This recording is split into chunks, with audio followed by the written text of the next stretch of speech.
잠언에서 가장 많이 언급되고 있는 교훈 가운데 하나가 말에 관한 거예요. 말.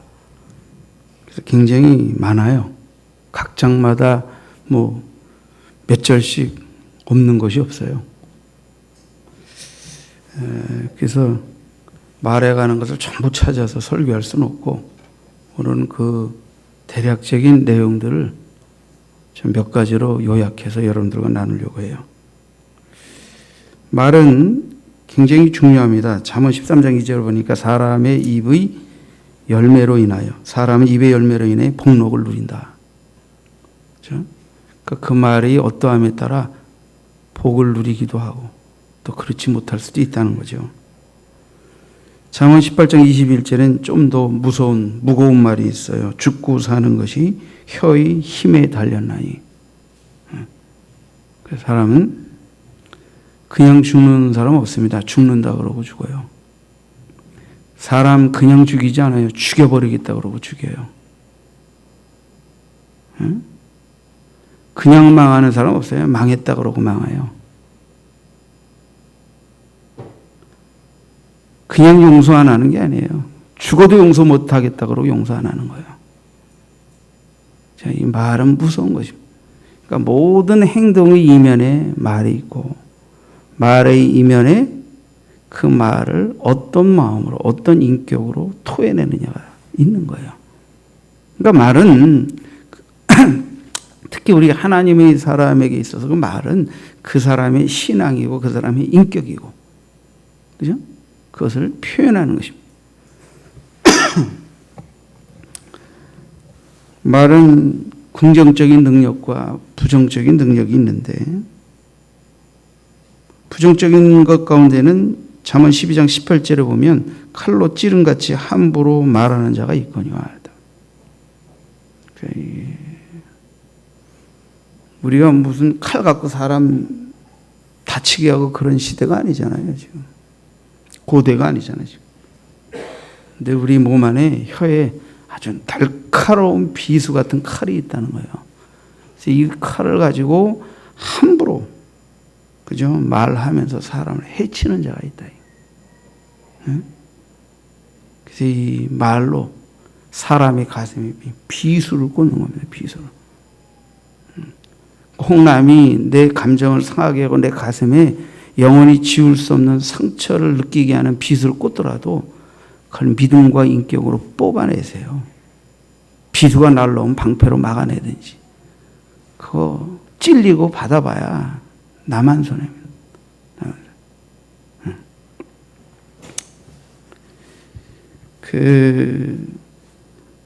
잠언 12장 13절에 보면 악인은 입술의 허물로 말미암아 그물에 걸려도, 그랬어요.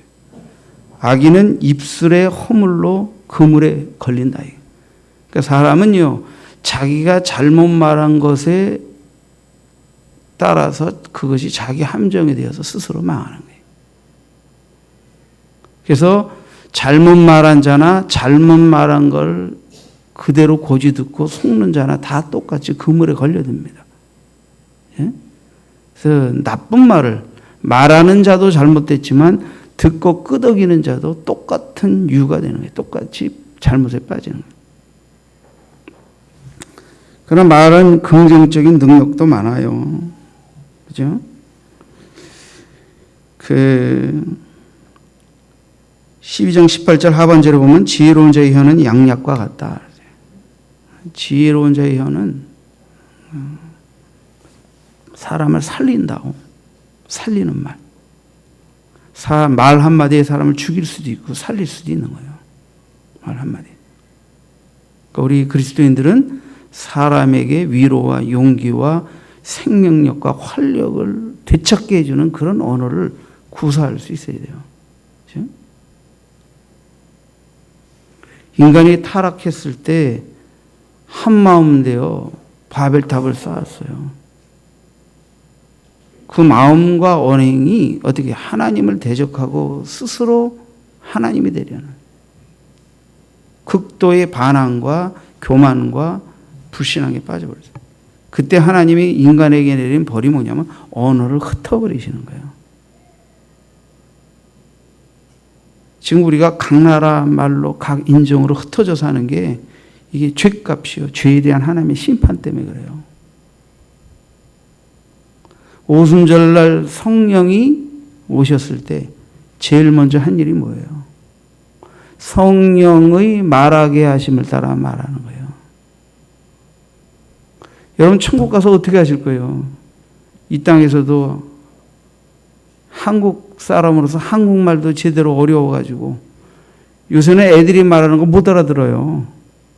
축약된 언어, 유행하는 언어 때문에 우리 못 알아들어. 남북한이 갈려서 수십 년이 지났는데 김정일이 죽었지만 김정일과 만난 대통령들이 대화를 나눌 때 서로 80% 정도밖에 의사소통이 못 됐을 것이다 라고 그래요. 그러니까 남한 대통령이 말할 때 북한 김정일이 80%밖에 못 알아듣는다.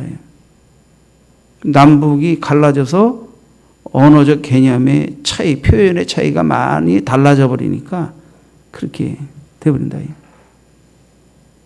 남한 땅에서 저 옛날에 제주도 가서 봉사대 하는데 바깥에서 막 떠드는 소리가 났어요.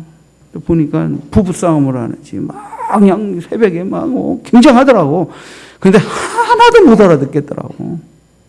평상시에 말할 땐 다 알아들어요. 표준말 쓰는데 부부싸움하고 열받으니까 욱욱욱 하는데 이게 야, 이 사람들이 우리나라 사람 맞나 하고 못 알아듣겠더라고.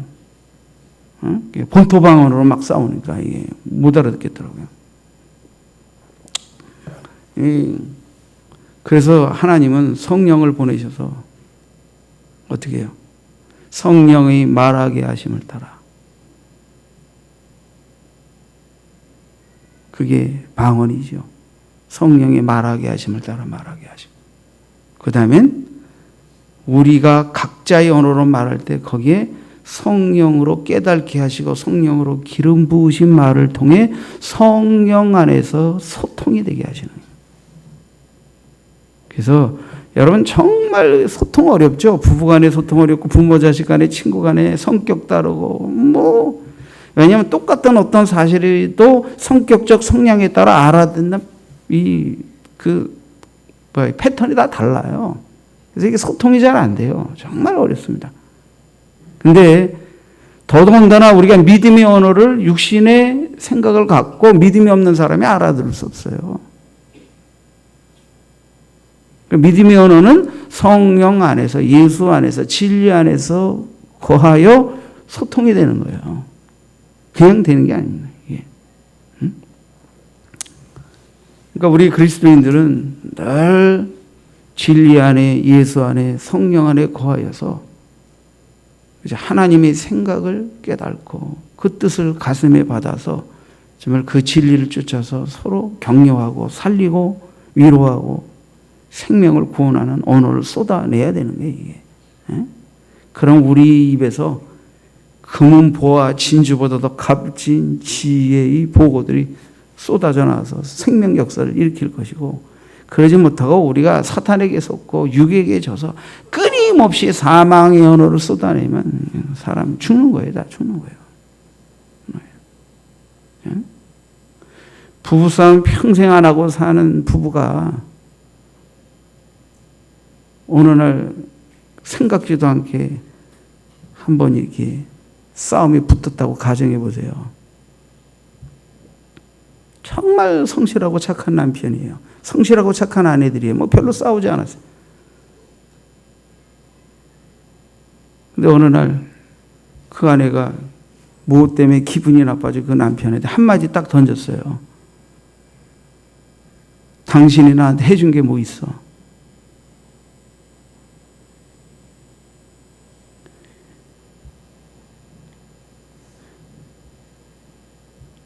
이 한마디가 그 남편에게 비수가 돼가지고 그 화와 상처가 풀리지 않는 거예요. 그 한마디에 대해서. 그래? 해준 게 없어? 알았어. 그러면 이제 한번 진짜 해준 게 없는 게 뭔지 내 멋대로 한번 살아볼게. 내가 그동안 너와 가족과 자녀를 위해서 모든 것을 희생하고 살았는데 이제는 알았어. 그럼 내 멋대로 살아볼게. 어떻게 되나 보자. 말 한마디로 평화롭게 살던 가정이 확 뒤집어져서 어둠과 지옥이 찾아들 수도 있는 거예요. 말이 무서운 거예요. 그래서 우리가 정말 말 조심해야 돼요. 그리고 말 잘못했으면 빨리 사과하세요. 회개하시고. 근데 이게 내뱉은 말을 거두기는 쉽지 않습니다. 이게. 응?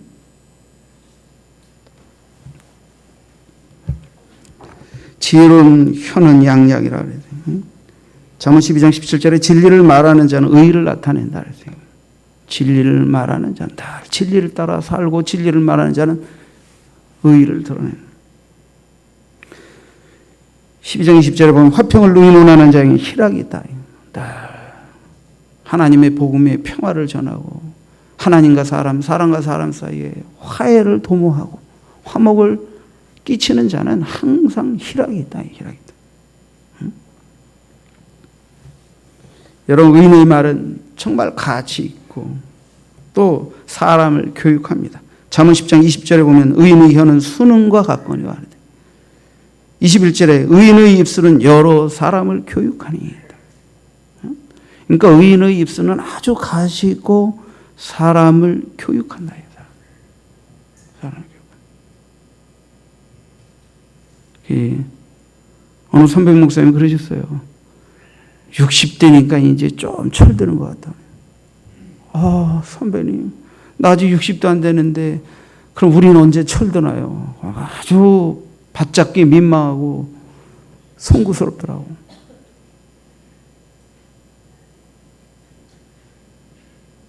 어떻게 철 드셨습니까? 이 말하니까 좀 철 드셨습니까?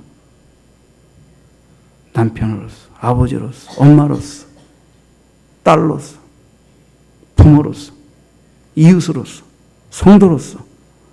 그래도 이제는 좀 철든 언행을 하고 있는 것 같습니까? 좀 내가.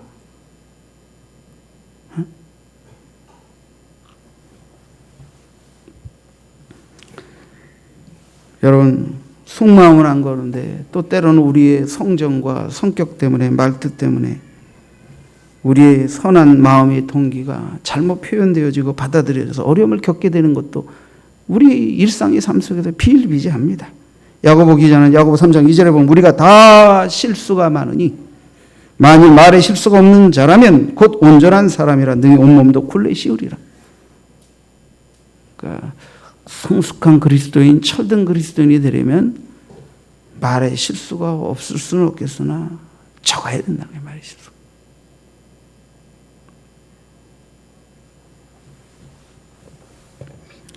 자, 이렇게 잠언에서는 굉장히 많은 말에 대한 교훈이 있어요. 그런 교훈들을 쭉 좀 종합해서 오늘 본문의 말씀 근거로 해서 4가지로 지혜로운 말 또는 지혜자의 유익한 말, 이런 제목으로 여러분과 함께 말씀을 나누도록 하겠습니다. 첫째, 진실되게 말하라 하는 거예요. 첫 번째. 남에게 유익이 되고 나에게도 유익이 되고 지혜자의 마땅한 언어 습관이 뭐냐면 첫 번째, 이 진실되게 말하는 습관을 갖는 거예요. 진실되게 말하라. 잠언 13장 5절, 오늘 본문의 5절에 보시죠. 13장.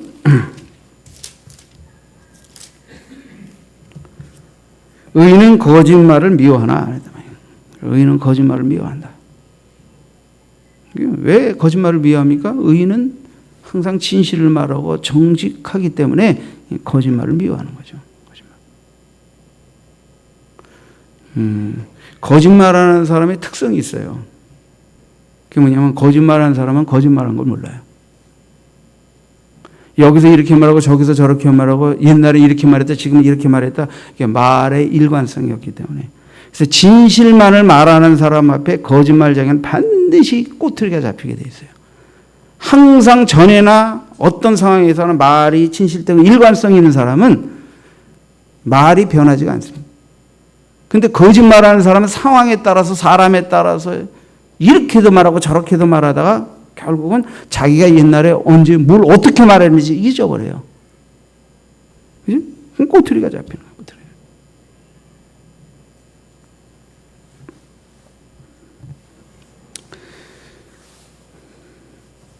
잠언 16장 13절에 보니까 의로운 입술은 왕들이 기뻐하는 것이요 정직하게 말하는 자는 그들의 사랑을 입느니라. 정직하게 말하는 자는 왕의 사랑을 입는다. 이제 뭐 왕정 시대 신하들과 왕의 관계 속에서 있어진 말이긴 합니다. 진리를 말하는 자는 의를 나타낸다 그랬단 말이에요.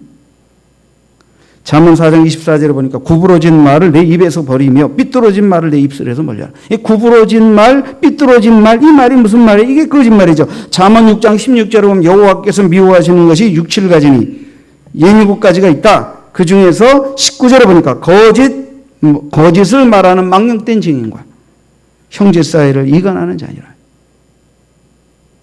물론 이제 법정에서까지 진실을 증언하지 않고 거짓 증언하는 것을 말하는 것이긴 하지만 어쨌든 거짓말하고 그 다음에 이간하는 말을 여호와께서 아주 미워하신다. 거짓말은 뭐 진실되지 않은 말이지만 이간하는 말은 뭐예요? 하나님과 사람, 사람과 사람 사이를 갈라놓는 말이에요. 갈라놓는 말. 그 어떤 말?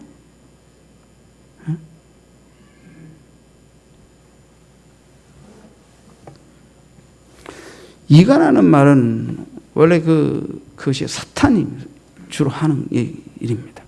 사탄이 하나님과 인간의 사이를 띄워놓기 위해서 했던 수법이 이간. 그러니까 사탄을 쫓고 사탄의 영에 미혹당하는 사람은 항상 이 이간하는 말이 입에 붙게 돼 있어요. 이게 붙게 돼 있어요. 예수님은 어떻게 하셨습니까? 하나님과 우리 사이를 하나 되게 하시고 사람과 사람 사이를 이해와 용서로 하나 되게 하시게 오셨고 우리에게 화해의 복음을 통해서 하나님과 사람과의 관계 속에서 화목을 이루도록 귀한 직분을 우리에게 주셨습니다. 그러니까 마땅히 지혜로운 하나님의 백성들의 언행은 화해케 하는 말, 이간하는 말이 아니라 하나 되게 하고 화해케 하는 말을 하는 자가 되어야 할 줄 믿습니다.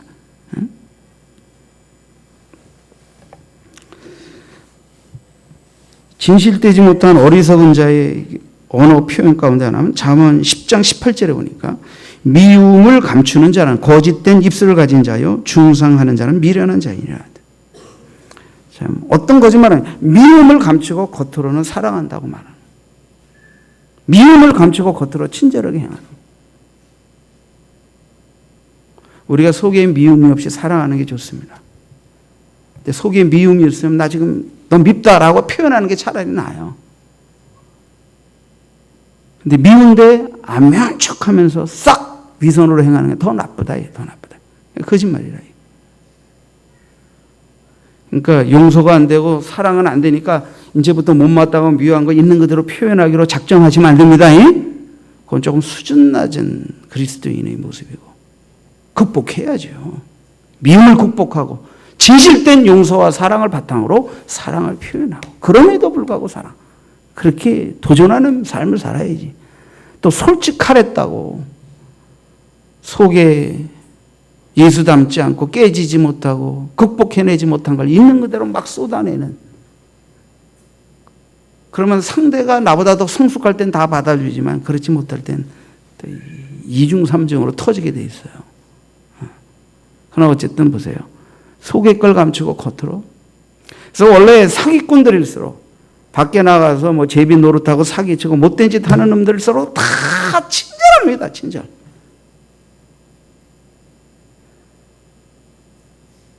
여인들이요. 지나치게 친절한 남자에게 속지 마세요. 진실된 사람. 그래서 결혼에 이르는 연애를 하려면 서로 사랑만 해갖고는 안 돼요. 한 번쯤 서로의 관계가 깨질 정도로 위기를 겪으면서 한번 성질도 내고 갈 때까지 가보고 말이에요. 이렇게. 그러면서 그럼에도 불구하고 나는 이 여자를 사랑한다. 이 남자를 사랑한다. 우리는 이해하고 용서하고 극복할 수 있다. 이런 거를 딱 뛰어넘어야 이게 결혼에 이르는 그렇게 돼야 되는 거예요. 그죠? 그냥 결혼하는 게 아니라 이렇게 연애를 잘해야 돼요. 연애를 잘. 좋은 것만 보면서 허물을 보지 못하고 눈이 뒤집혀 있는 그 단계를 벗어나서 서로의 허물도 극복해내고 용서할 수 있고 나의 장점으로 상대의 약점을 덮어서 온전케 할 수 있는 이런 데까지 나아가면서 조율해가면서 결혼에 이르는 사랑을 해야 돼요. 해야 돼요. 응? 서로 사랑한다는 건 아름다운 일입니다. 우리 어른들도 고민이 많으실 텐데 애들이 다 이렇게 사춘기가 되면 엄마 아빠 사랑하고 엄마 아빠 그늘 속에서 사랑받는 걸로 만족하다가 이제 슬슬 이성의 눈이 뜨면서 여자는 남자를 남자는 여자를 향하여 이렇게 그러니까 아이들이 서로 친하게 지내고 사랑하려는 것 자체를 죄악시하고 못마땅하게 보시면 안 돼요. 그건 자연스러운 거예요. 따라서 합시다. 사춘기에 사랑의 감정이 일어나는 것은 생리적으로 자연스러운 성장의 증거다. 그러니까 이게 너무 지나치게 오버하지 않도록 절제하도록 그들의 사랑을 존중해 주면서 그 나이에 더 지나치게 오버하지 않도록 절제하면서 잘 사랑할 이게 돌봐주는 게 중요한 거예요. 그죠?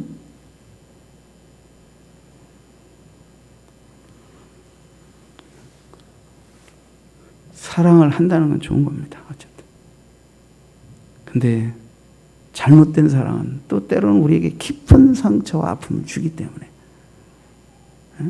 그래서 아직 우리가 온전한 인격적으로 성숙하기 전에 섣부른 사랑을 하게 될 때 실패도 하게 되고 또 때로는 책임질 수 없는 일에 빠져서 큰 낭패를 겪게 될 수도 있기 때문에 어른들이 우려하는 것일 뿐이죠. 그래서 사랑하는 것 자체를 막 반대하고 막으면요 아이들이 부모의 보지 않는 은밀한 곳에서 사랑을 하게 돼요. 친구들이? 응, 와라 떡볶이 해줄게. 차라리 부모의 눈 앞에서 보면서 대화하고 사귀게 하세요. 그러다가 또 헤어질 수도 있겠지만 응? 사귀는 것 자체를 무조건 반대하면 그렇다고 아이들이 안 사깁니까? 24시간 붙어서 살 수 있을 것 같아요? 아이들 감시할 수 있을 것 같아요? 그럼 뛰쳐나간다니까. 뛰쳐나간다니까. 그러니까 어떻게 해야 돼요? 드러내놓고 떳떳하게. 잘 이렇게 지도해 주셔야 돼요. 잘 지도해 주셔야 돼요. 청소년은 청소년에게 맞는 우정의 사랑을 할 수 있도록.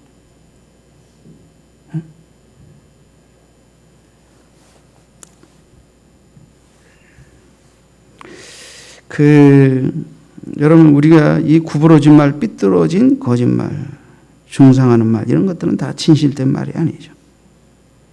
남을 중상한다는 것은 속은 비호하고 겉으로 좋은 말하고 중상한다는 것은 험담한다는 거예요. 비방한다는 거예요. 악평한다는 거예요.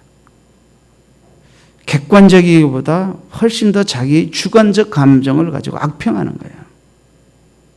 좋지 않죠. 그래서 우리가 중상이 안 좋은 것은 객관적이지 못하고 내 안에 있는 미움이 자극돼 가지고 모든 그 사람에 대한 모든 것을 다 부정적으로 나쁜 쪽으로 보면서 찌꺼리게 되는 이게 비방이에요. 우리는 내가 미워하는 사람조차도 그 사람에게 좋은 면과 나쁜 면이 있다는 걸 인정해야 돼요. 근데 우리는 미우면 뭐든지 미워요. 그러면 안 돼요. 그러면 안 돼요. 미우면 뭐든지 밉습니까? 응? 그런 태도로 어떻게 이 세상을 살아가요? 좋은 건 좋은 거고 나쁜 건 나쁜 거고 덮어야 할 건 덮고 용서할 건 용서하고 잘하면은 또 칭찬하고 본받을 건 본받고 이렇게 하면서 살아야지. 어떻게 해요? 나쁜 것만 있는 사람도 없고 좋은 것만 있는 사람도 없는데 어떡할 거예요? 어떡할 거예요? 응?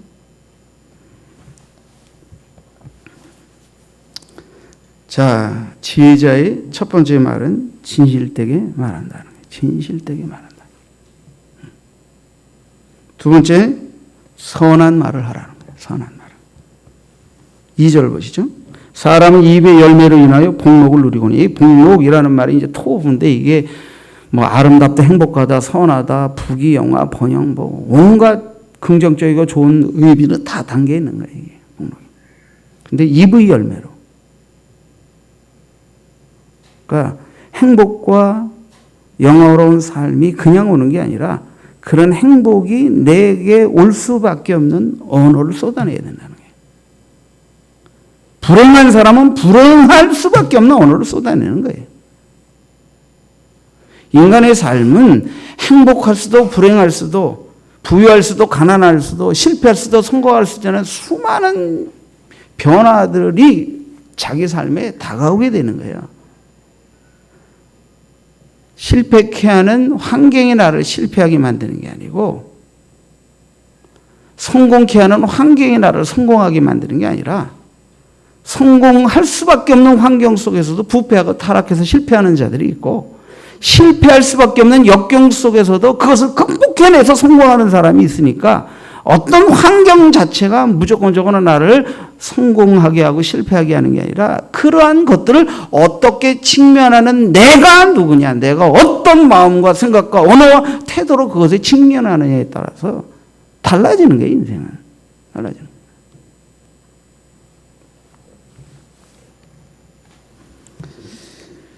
의인의 혀는 수능 같다. 수능 같다. 의인의 입은 지혜를 낸다. 지혜로운 혀는 양약과 같다. 지혜 있는 자의 혀는 지식을 선히 베푼다. 온순한 혀는 곧 생명나무다. 부드러운 혀는 뼈를 꺾는다. 잠언 15장 1절에 보면 유순한 대답은 분노를 쉬게 한다. 그러니까 선한 말은 친절한 말, 부드러운 말, 온유한 말, 격려하는 말, 위로하는 말, 살리는 말, 생명의 말이에요. 이게 선한 말이에요. 악한 말은 다투는 말, 정죄하는 말, 비방하는 말, 중상하는 말, 이간하는 말, 그죠? 악평하는 말.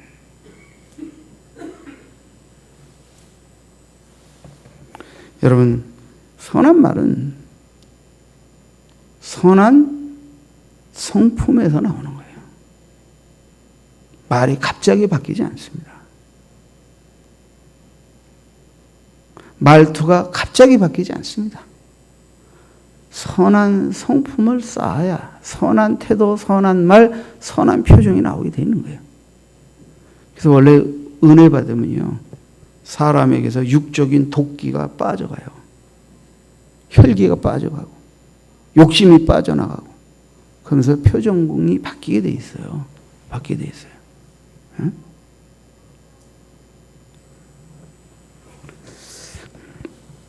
여러분, 야고보서 3장 5절에 보면 이와 같이 혀는 작은 지체로되 큰 것을 자랑하도다. 보라, 얼마나 작은 불이 얼마나 많은 나무를 태우는가.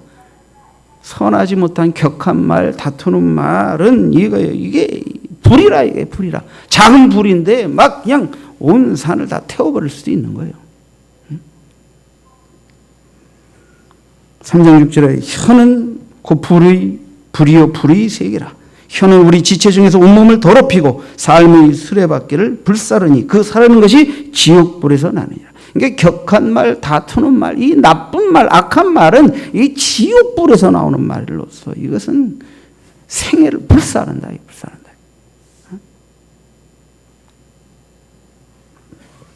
잠언 6장 12절에 불량하고 악한 자는 구부러진 말을 하고 다니며 눈짓을 하며 발로 뜻을 보이며 손가락질을 하며 그의 마음에 폐역을 품으며 항상 악을 꾀하며 다툼을 일으키는 자라. 그래서 이 악한 말 가운데 이 다툼이라는 거예요. 자꾸 끊임없이 다툼을 일으키는 말, 이게 좋지 않습니다. 사람들 사이에 자꾸 이게 싸움을 붙이는 말, 이게 좋지 않아요. 감정을 상하게 하는 말이 좋은 말이에요. 다툼이라는 것은 무엇 때문에 생깁니까? 잠언 13장 10절에 보니까 교만에서는 다툼만 일어날 뿐이라 그랬어요. 다툼이 그냥 일어나는 게 아니라 교만 때문에 일어나는 거예요. 교만 때문에. 한번 따라 합시다. 제가 다툼에 대해서 갖고 있는 지론이요. 따라서 해요. 큰 소리로 따라서 해요. 똑같으니까. 큰 소리로 안 해. 똑같으니까 싸운다. 부모가 자식하고 싸웁니까? 어른이 애하고 싸웁니까? 수준이 똑같으니까 싸우는 거예요. 아셨어요? 수준이 높은 사람이 이해하는 겁니다. 용납하는 겁니다. 참는 겁니다. 용서하는 겁니다. 수준이 안 되면 용서받는 거예요. 이해받는 거예요. 어쩔 수 없어요, 이거는. 인격이 안 되면 맨날 용서받아야 돼요. 덮음받아야 되고. 수준이. 제가 좀 교만한 말 같지만 늘 여러분들에게 성경 공부 시간에 그렇게 했어요. 난 성도들과 될 수 있으면 안 싸웁니다. 안 싸운다. 성도들과 안 싸운다. 그건 뭐예요? 진리를 전하고 가르치는 목사의 인격과 진리를 향한 마음의 수준이 성도 수준만도 못해가지고 맨날 성도들하고 싸움박질하는 목사 돼갖고 목회가 되겠습니까? 그래가지고 어떻게 진리를 전하고 사람의 생명을 돌볼 수 있겠습니까? 그 정도 수준이어서는 안 된다는 거예요. 내가 그 정도 수준이라는 뜻에서 그 말을 하는 게 아니라 내가 그 정도 수준을 지향하지 않는 한 목회자로서의 권위와 인격과 위치를 지켜낼 수 없다는 것을 스스로에게 말하기 위해서 내가 경고하기 위해서 그렇게 말하는 거예요. 나 자신에게 내가 경고하는 거예요. 네가 성도의 수준에서 말하고 성도들과 싸움박질하면 목사 자격 없다.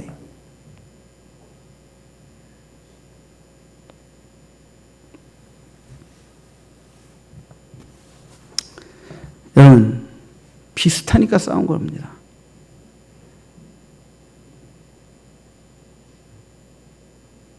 비슷한 게 겸손이라고요? 아니요, 그러지 마세요. 교만은 언어적 측면에서 교만이라는 것은 몇 가지 특성이 있어요. 남에게 자기를 과시하는 것.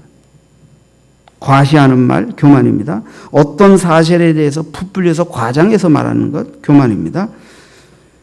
어떤 측측한 것을, 있지도 않은 사실을 나름대로 추측해가지고 그것을 맞다고 하는 것처럼 막 주장하고 억측을 주장하는 것, 이게 교만입니다. 그러니까 언어적 표현에서 교만의 세 가지 특성 잊지 마세요. 과시하는 말, 과장하는 말, 억측을 주장하는 말.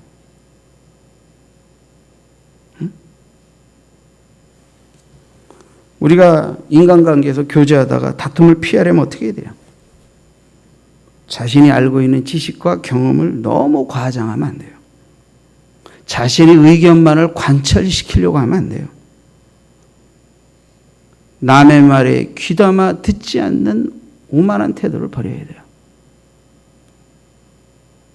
여러분, 잠언 11장 2절에 보면 교만이 오면 욕도 오거니와 겸손한 자에겐 지혜가 있느니라 그랬더니, 근데 이 겸손하다는 말에 세 가지 의미가 있어요.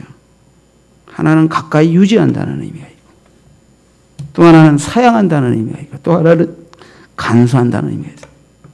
자, 교만한 자는 욕이 오지만 겸손한 자에게 지혜가 오는데, 겸손한 자는 가까이 유지한다.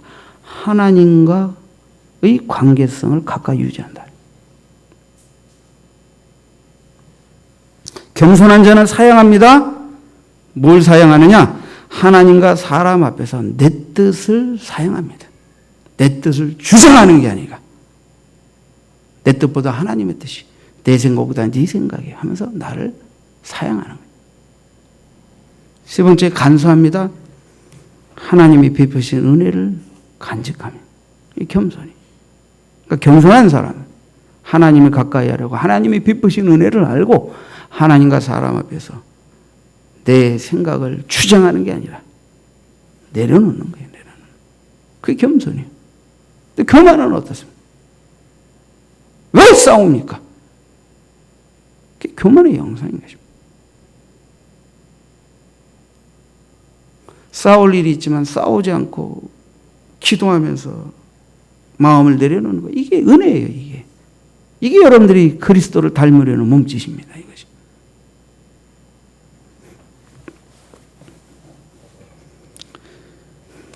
여러분, 선한 말, 부드러운 말, 온유한 말, 올량한 말, 생명을 살릴 말 하세요. 세 번째, 가능한 말하기를 절제하라는 거예요.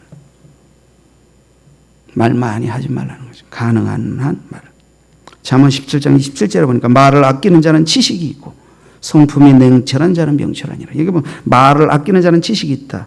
28절에 미련한 자라도 잠잠하면 지혜로운 자로 여겨진다. 그의 입술을 닫으면 슬기로운 자로 여겨진다. 잠언 10장 19절에 보니까 말을 많이 하면, 말이 많으면 허물을 면하기 어려우나 그 입술을 제어하는 자는 지혜가 있느니라. 그러니까 입술을 제어한다는 것은 말을 상가한다는 거죠. 상가한다는 건 할 말과 하지 말아야 할 말을 분별해내서 조심한다는 거예요. 여러분, 떠드는 것보다 침묵이 좋을 때가 있어요. 말을 안 하는 게 좋을 때가 있어요. 어느 때인지 아세요? 미련한 자가 함부로 떠들 때 말 안 하는 게 좋습니다. 두 번째, 너무 화가 날 때 말 안 하는 게 좋습니다. 너무 화가 날 때 말하면 나올 게 뭐밖에 더 있어요? 욕밖에 더 있냐고. 욕밖에. 그게 어느 목사님이 딴 땐 잘 참으시는데 운전하다가 막 이렇게 위험한 일이 닥치면 이게 입이 좀 걸어지셨어요. 아이, 남뭐씨 운전을 갖다 있다라냐면서 막 이렇게. 계속 그러니까 사모님이 이제 참 다 보다 못해서 어느 날도 또 탁 하는데 뭐가 이렇게 좀 위험스러운 상황이 돼가지고 창문을 딱 열면서 이제 목사님 또 한 소리 하려고 그러니까 사모님 옆에서 지금 하면서 먼저 갖다 써 붙였대요. 그러니까 목사님이 이렇게 쳐다보더니 그다음부터 사모님 앞에서 욕을 안 하기 시작했대요. 교육적인 목적으로 한 거겠지. 차라리 진리를 선포하는 목사님이 위해서 선한 말을 토해내는데 수시로 욕을 쌍말을 하니까 사모인 내가 대신 십자가를 지리라 그러고 막 갔다. 깜짝 놀라서 그다음부터 조심하더라.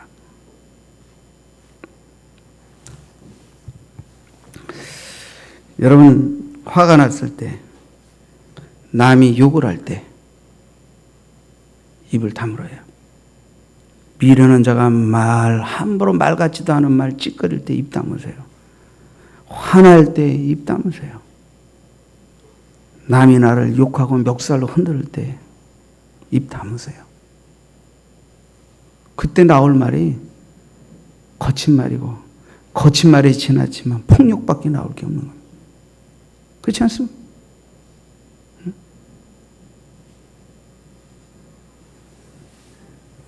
지금 세상이 어떻게 되는지 때리면 오는데 때려놓고는 병원에 입원해서 이빨 몇 대씩 부러지는 세상이 되어버렸어요.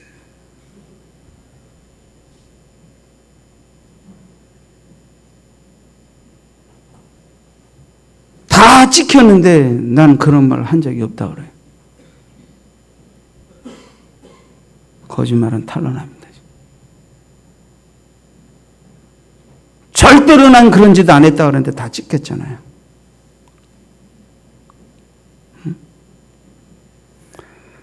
그래요. 안 찍히고 그런 데선 발뺌하면 될 수 있을지 몰라요. 근데 하나님이 보고 계시잖아요. 하나님.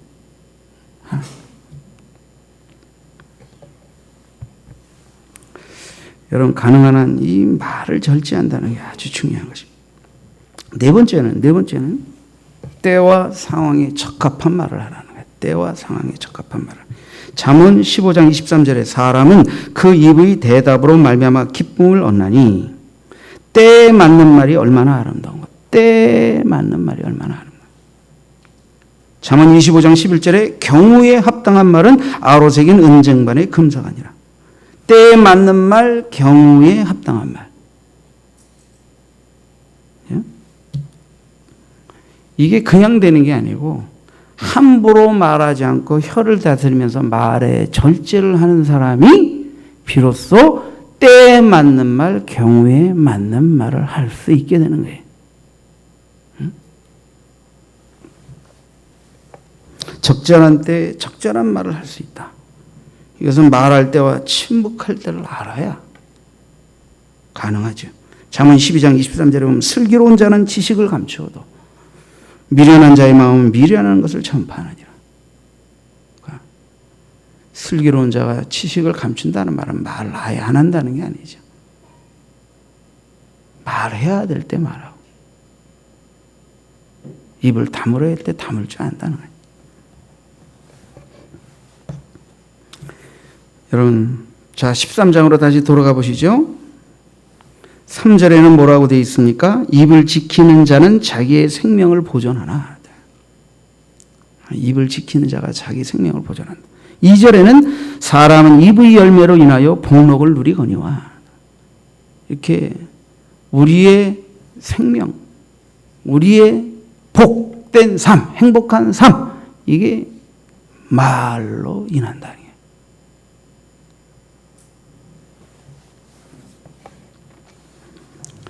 새 한국문이라는 책에 이런 말이 있습니다. 말할 때 새 황금문을 지나게 하라. 세 가지 황금문을. 말할 때 거쳐야 하는 세 가지 황금문. 첫째, 그것은 참말이냐? 첫 번째 문을 통과하는 거예요. 참말이다! 첫 번째 문을 통과했어요.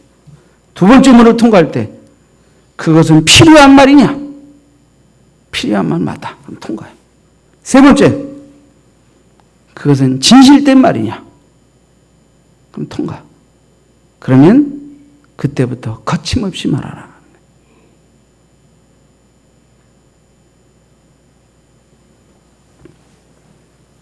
참말이고 필요한 말이고, 세 번째는 죄송합니다. 친절한 말이냐. 세 번째, 친절한 말이냐. 참말, 필요한 말, 친절한 말, 이 세 가지 문을 통과하면 거침없이 말하라. 자, 오늘 저는 잠언의 언어의 유익성에 대해서 세 가지 특성을 말씀드렸어요. 참말이냐? 진실되게 말하라. 이 황금문에서 말한 것과 뭐 비슷하죠? 필요한 말이냐? 이게 뭡니까? 절제하면서 적절하고 적합한 말이냐? 적절한 때 적합하게 말하는 말이냐? 그게 필요한 말이냐? 똑같죠? 세 번째, 친절한 말이냐? 그것은 선한 말의 한 부분이지요. 부드러운 말, 친절한 말. 선한 말 아닙니까?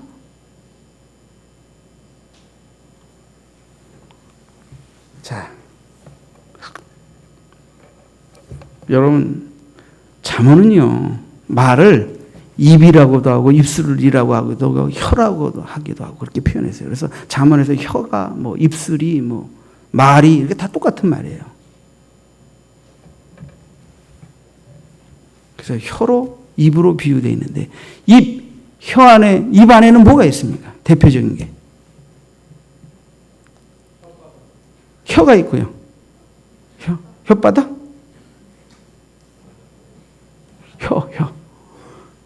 혀가 있고요. 그 다음에 뭐가 있습니까? 힌트 드리는 거예요, 제가. 이렇게. 이빨이 있어요, 이빨. 이빨이 있어요.